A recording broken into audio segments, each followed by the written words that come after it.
قل هل يستوي الذين يعلمون والذين لا يعلمون إنما يتذكر أولو الألباب.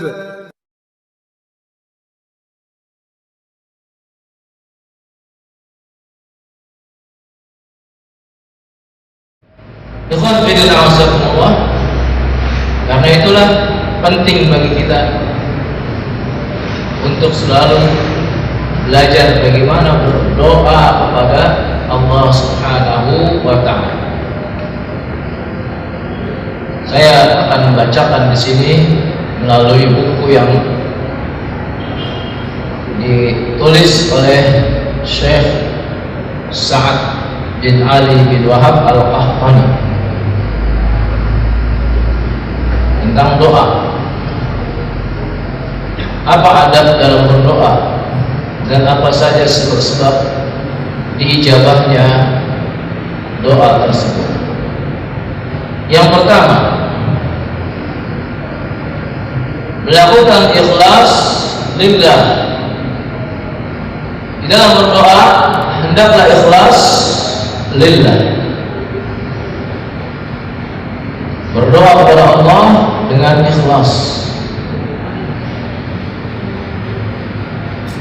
Wa ma umiru illa liya'budullaha mukhlishina lahu-d-din. Ala lillahi ad-dinul khalis. Tidaklah diperintahkan kecuali kalian beribadah kepada Allah dengan ikhlas. Ketahuilah Allah Subhanahu wa Ta'ala menjadikan agama ini agama yang khalis. Ikhlas menjadi dasar utama bagi kita dalam melaksanakan ibadah. Ada salah satu di antara diterimanya ibadah oleh Allah Azza wa Jalla al-ikhlas. Karena itu di sini nomor satu adalah ikhlas dalam berdoa kepada Allah Subhanahu wa Ta'ala. Al-ikhlas ayyakuna lillah. Ikhlas hendaklah menjadikan ibadah, menjadikan doa tersebut hanya kepada Allah Subhanahu wa Ta'ala, untuk Allah Subhanahu wa Ta'ala, kepada Allah Subhanahu wa Ta'ala. Kemudian yang kedua, ayadda bihamdillah. Hendaklah berdoa dengan memuji Allah. Mulai berdoa dengan memuji Allah Subhanahu wa Ta'ala. Karena itu Allah Subhanahu wa Ta'ala berikan kepada kita surah yang pertama, surah Al-Fatihah, dengan pujian alhamdulillah.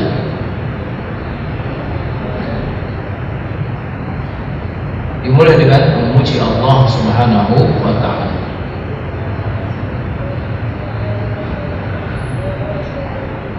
Karena Allah Subhanahu wa Ta'ala baginya segala puji. Tidak ada pujian-pujian kecuali harus dikembalikan kepada Allah Subhanahu wa Ta'ala. Ketika kita mendapatkan pujian, maka kita katakan lillah, segala pujian untuk Allah.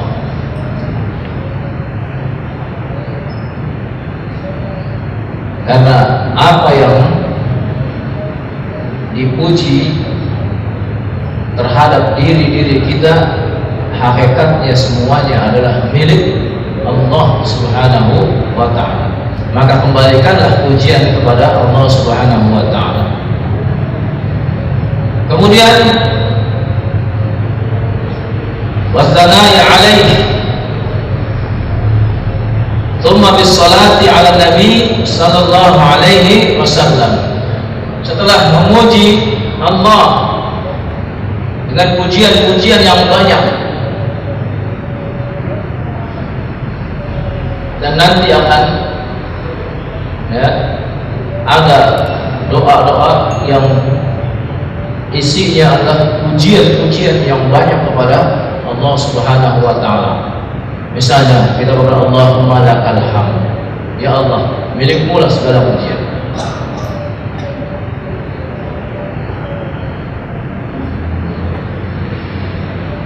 Semua dikembalikan kepada Allah. Ada yang berdoa lakal hamdu hatta tarda. Pujian kepadamu ya Allah hatta tarda, terus menerus sampai engkau ridha. Walakal hamdu idza radit, dan terus pujian buat kamu dalam keadaan engkau ridha. Walakal hamdu ba'da ridha, dan terus pujian buat kamu setelah engkau ridha. Ada lagi hamdan katsiran thayyiban, pujian yang sangat banyak, pujian yang terbaik, mubarakan, pujian yang penuh keberkahan. Demikian banyak doa-doa yang kita bisa baca untuk memuji Allah Subhanahu wa ta'ala di muqaddimah, di awal-awal ketika kita akan berdoa kepada Allah Subhanahu wa ta'ala. Maka itu pelajari dan dipraktekkan bagaimana berdoa kepada Allah. Kita mulai dengan membawa pujian-pujian. Kita buka buku tentang doa dan kita lihat mana pujian-pujian kepada Allah Subhanahu wa ta'ala. Karena Allah Subhanahu wa ta'ala senang dengan pujian-pujian, sebagaimana kita juga manusia senang dengan pujian. Manusia senang dengan pujian, dan manusia sangat tidak suka dengan celaan, siapapun dia. Tetapi jangan kita beramal mengharapkan mendapat pujian, dan jangan kita beramal karena takut mendapatkan celaan. Maka selamatkanlah kita dari dua hal tersebut. Jangan kita beramal untuk mendapatkan pujian, dan jangan kita beramal karena kita takut dicela. Ada orang yang berpuasa karena lingkungannya semua puasa, dia berpuasa. Kenapa? Karena takut dicela, karena tidak puasa. Ini tidak benar. Ada orang yang berpuasa karena ingin mendapatkan pujian bahwa dia orang yang berpuasa. Ini juga tidak benar. Tapi berusaha selamat dari kedua sifat ini, ingin dipuji dan takut dicela.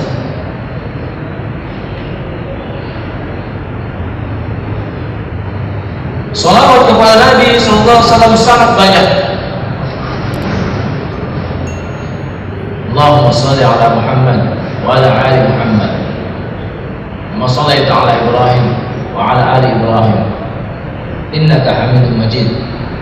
Wa barik ala Muhammad wa ala ali Muhammad kama barakta ala Ibrahim wa ala ali Ibrahim innaka Hamidum Majid.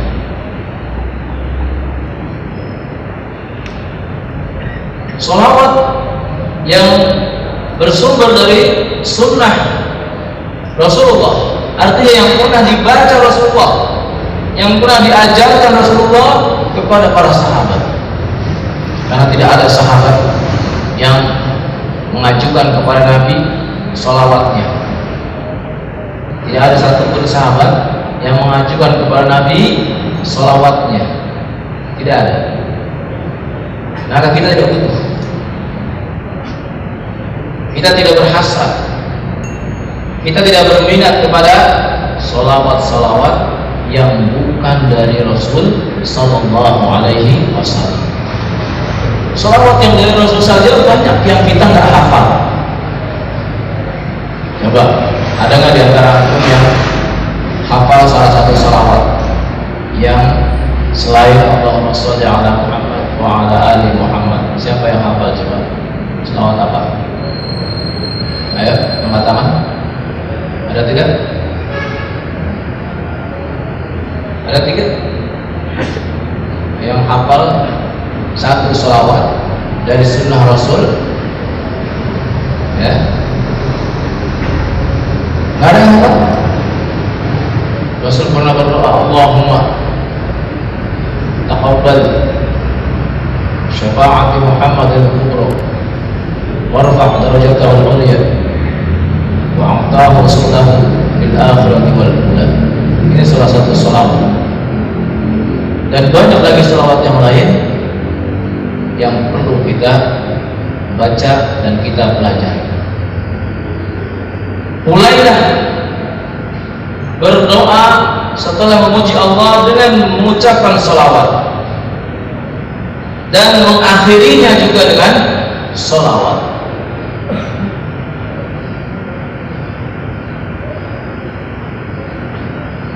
Karena man shalla alayya salatan sallallahu alaihi biha asyr. Siapa yang berselawat satu kali saja untuk aku, Allah akan memberikan salawat kepada orang tersebut 10 kali. Lebih-lebih di hari Jumat disuruh kita memperbanyak salawat. Sekarang hari Jumat, Masya Allah, ya, disuruh kita memperbanyak salawat. Dan ketika kita mendengar nama Rasul Sallallahu Alaihi Wasallam saja, kita disuruh bersolawat. Ketika disebutkan di samping kita seorang mengatakan, ya, Nabi Muhammad, maka kita dianjurkan mengucapkan apa? Sallallahu Alaihi Wasallam. Kalau kita tidak mengucapkan, bagaimana? Kalau kita tidak mengucapkannya, kita disebut orang yang pelit, orang yang bakhil. Al-bakhilu min ummati, kata Rasul, al-bakhilu min ummati, orang yang pelit dari umat. Dalam riwayat yang lain, abghadun nas, yang paling bakhil di antara manusia. Man dzukirtu 'indahu wa lam yusalli 'alayya, orang yang namaku disebut di dekatnya dan dia tidak membaca salawat. Bahkan orang-orang yang membaca salawat kepada Nabi ketika akhir mendengar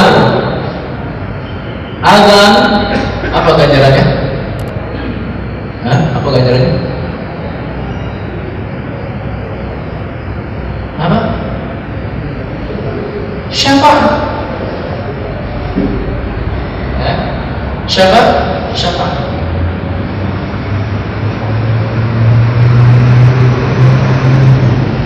Ketika selesai azan, orang berdoa, Allahumma rabb hadhihi da'wati tammah was salatil qa'imah ati Muhammadanil wasilata wal fadilah wa ba'athu maqam mahmudan ladzi wa'ada. Siapa yang berdoa dengan doa ini, kata Rasulullah, ketika selesai mendengar azan, halat lahu syafaati, halal buat dia mendapatkan syafaat. Baik, yang ketiga, al-jazmu bid du'a wal yaqinu bil ijabah.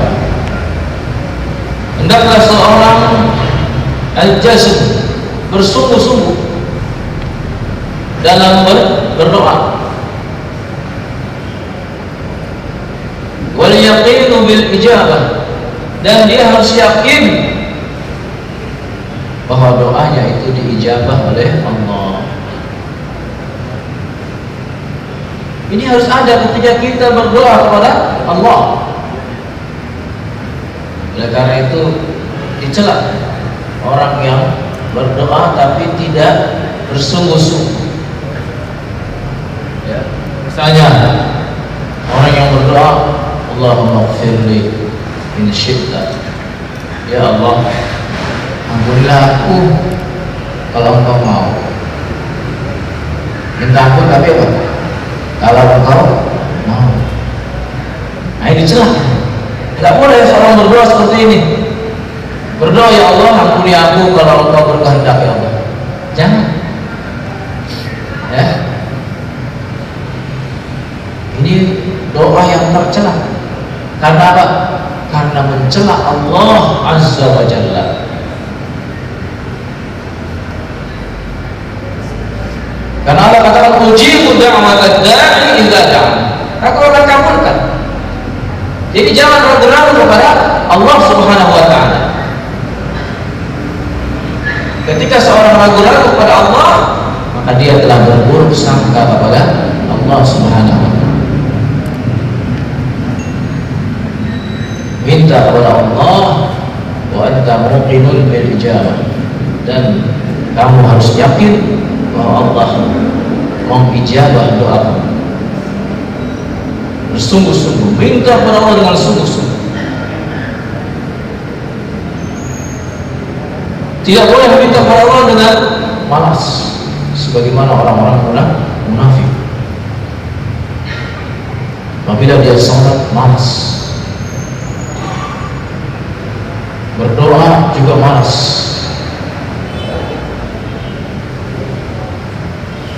berdoa tidak yakin. Banyak saudara kita yang berdoa tidak yakin. Contoh,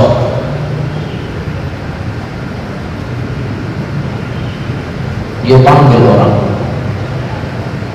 entah ustaz, entah kiai, ajengan atau yang lain, diminta apa? Doanya. Ketika ditanya kenapa kamu nggak berdoa langsung, ini mohon maaf, hatta ketika di depan Ka'bah saya menyaksikan sendiri,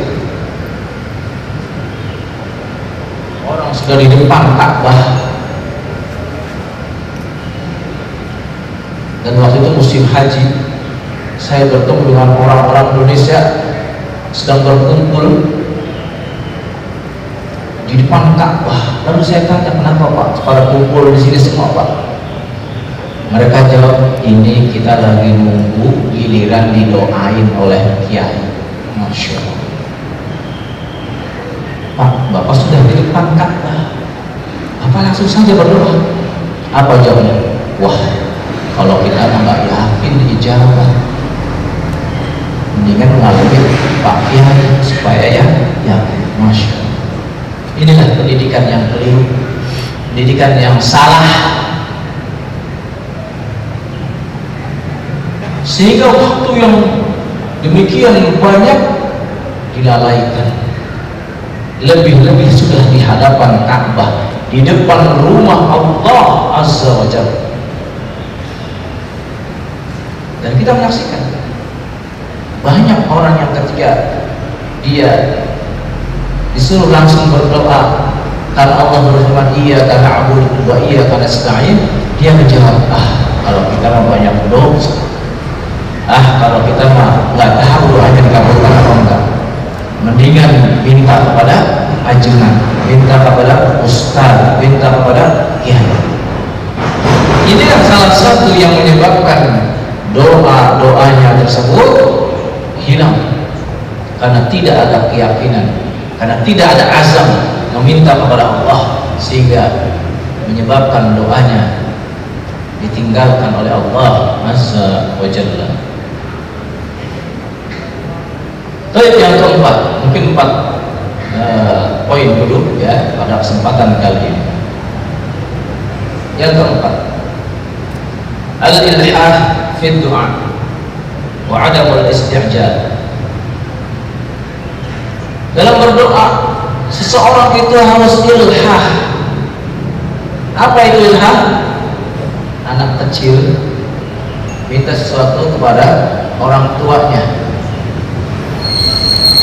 ya, minta sesuatu kepada orang tua yang kalau belum dikasih apa? Diambilkan.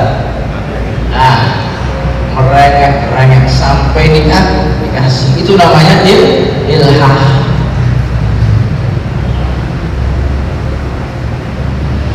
Ya. Kita ini kebanyakan berdoa biasa saja. Apalagi kalau pegawai negeri, ya, yang sudah tahu gaji dia segini, nggak meningkat lagi, udah doanya biasa saja, ya. Paling besar dia berdoa dengan doa sapu jagat. Rabbana atina fid dunya hasanah wa fil akhirati hasanah wa qina adzabannar. Ya, minta kepada Allah, disuruh kita ilhah, disuruh kita merengek-rengek.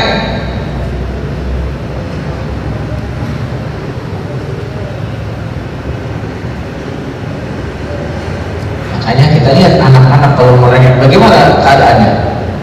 Nangis tidak? Menangis. Nah, minta kepada Allah dengan ilhah tersebut. Wa'adamul istijal, namun tidak tergesa-gesa. Apa cirinya orang tergesa-gesa? Yakni ketika dia sudah berdoa 2 kali, 3 kali merasa nggak dapat jawaban, udah nggak doa lagi. Udahlah, nggak dikabulkan. Itu namanya istijal, minta cepat-cepat. Ada pemuda minta kepada Allah, ya Allah, bukan saya istri yang masya Allah, ya, seperti bidadari. Ya, dia minta dapat istri seperti apa? Bidadari. Sampai dia minta kepada Allah, ya Allah, matanya begini, masya Allah, matanya juga disebutin. Ya, belum dapat, akhirnya ditinggalkan. Udahlah, nggak dapat. Ya. Nah, ini hati-hati, ya, karena kita juga dilarang doa berlebih-lebihan. Ya, minta kepada Allah dengan ilhah, tapi tidak boleh istijal, tidak boleh tergesa-gesa. Istiqamah dalam berdoa kepada Allah Subhanahu wa taala. Bahkan disuruh kita meminta kepada Allah dengan menangis, merintih atas dosa-dosa yang kita perbuat, atas dosa-dosa yang kita pernah lakukan. Dan dengan demikian Allah Subhanahu wa taala mengetahui kesungguhan kita dalam meminta kepada Allah Azza wa Jalla.